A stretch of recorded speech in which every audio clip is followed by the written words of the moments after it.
Profesor, sea bienvenido a la exposición de las leyes de la termodinámica. Experimentos. Antes que nada, como una introducción, vamos a recordar las leyes. Tenemos ley cero, primera ley de la termodinámica y segunda ley de la termodinámica. La ley cero establece que si establece lo que no es el equilibrio térmico. Ejemplo, si A tiene la misma temperatura que B y B tiene la misma temperatura que C, quiere decir que A y C están a la misma temperatura. Esto es fundamental para la creación de termómetros. Seguimos con la primera ley de la termodinámica, que debe ser la ley de la conservación de la energía. Esto quiere decir, en un enunciado bastante conocido, la energía no se crea ni se destruye, solo se transforma o se conserva. ¿Ok? Esto quiere decir que la energía tiende a intercambiarse entre el sistema y su entorno, ya sea en forma de trabajo o calor. La segunda ley de la termodinámica nos dice que esta ley se enfoca en lo que ocurre en los procesos termodinámicos. Establece que un sistema aislado, la entropía siempre tiende a aumentar con el tiempo. La entropía es una medida del desorden o la distribución de energía en el sistema. Esto implica procesos naturales que tienden hacia estados de mayor desorden y que ciertas transformaciones energéticas no pueden revertirse por completo. Entonces, para ejemplificar todo esto, nos vamos con el experimento uno, que vendría a ser los materiales fundamentales. Estos materiales se van a usar para todos los experimentos. Vaso de precipitación, termómetro, soporte para termómetro, agua fría, agua tibia, agua caliente. Donde ven los números, tendría que ser la temperatura a la que debe estar el agua para realizar los experimentos. De 7 a 10 grados centígrados, 28 a 30 grados centígrados, 100 grados centígrados. Seguimos con colorante, que puede ser colorante vegetal tranquilamente, cubeta para hielos y un cronómetro. Entonces el procedimiento es sencillo. Antes de empezar, debemos preparar los hielos y tener todo a la mano para que no estemos batallando contra el tiempo después de que se van derritiendo los hielos, etcétera, etcétera. Entonces preparamos el vaso con agua fría a 10 grados centígrados, colocamos el termómetro en el soporte para termómetros, introduces el termómetro en el agua y registras la primera lectura en la tabla. Introduces el hielo y ponga a correr el cronómetro. Toma el tiempo que el agua empiece a tomar color y el tiempo que demora en derretirse. No olvides registrar los tiempos obtenidos en tu tabla. Redacta de lo que ha sucedido.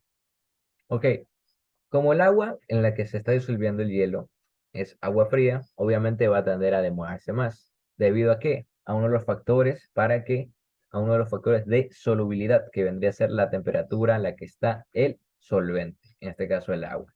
Así que seguimos con el experimento número 2, que vendría a ser que tienes que tener los hielos con colorante para experimento. Preparas el vaso de precipitación con agua tibia esta vez.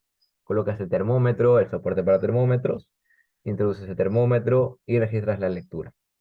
Entonces después introduces el hielo y pones a correr el cronómetro, así como en el experimento anterior.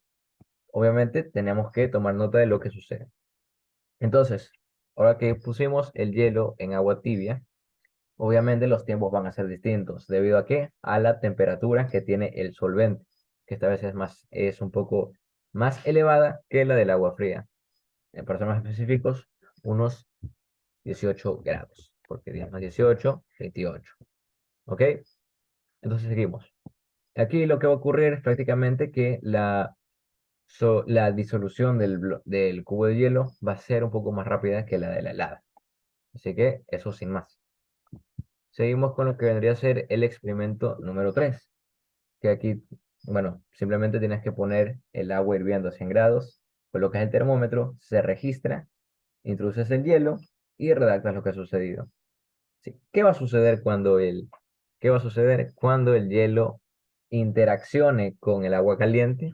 Antes que nada, recordemos que el hielo es la forma sólida del agua y el punto de ebullición del agua son 100 grados a la cantidad de temperatura que está sometido este hielo en el experimento actual.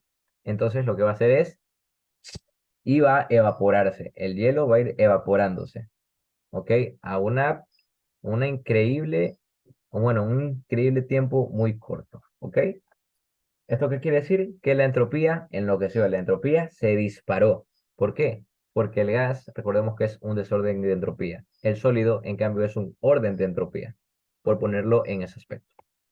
Aquí tenemos las situaciones de los tres experimentos. ¿Ok? Tenemos aquí la temperatura inicial del agua en el primer experimento, 10 grados centígrados, temperatura final 10 grados centígrados y la temperatura ambiente 10 grados centígrados. el tiempo estimado para la disolución fue alrededor de 1 o 3 minutos. ¿Por qué? Porque el agua estaba helada. Tenemos también con el agua tibia, que vendría a ser con 28 grados centígrados, la inicial. La final vendría a ser alrededor de 28 grados centígrados, porque no hay mucha la diferencia. Y la temperatura ambiente en ese entonces, 28 grados centígrados. ¿Cuánto se tardó esto en la disolución? Aproximadamente 2 minutos y 56 segundos. Finalmente, con lo que vendría a ser el último experimento, la situación número 3 es la temperatura inicial 100 grados, que debe ser la ebullición, la temperatura final cercana a 100 grados. Y la temperatura ambiente, 100 grados de ebullición. ¿Por qué? Porque todo esto se dio ahí mismo en lo que vendría a ser el disolvente, que es el agua. Entonces, el tiempo estimado para esta disolución fue prácticamente instantáneo al entrar en contacto con agua caliente, debido a que disparó la entropía que tenía el hielo. Con eso doy por concluida esta exposición. Muchas gracias por su atención.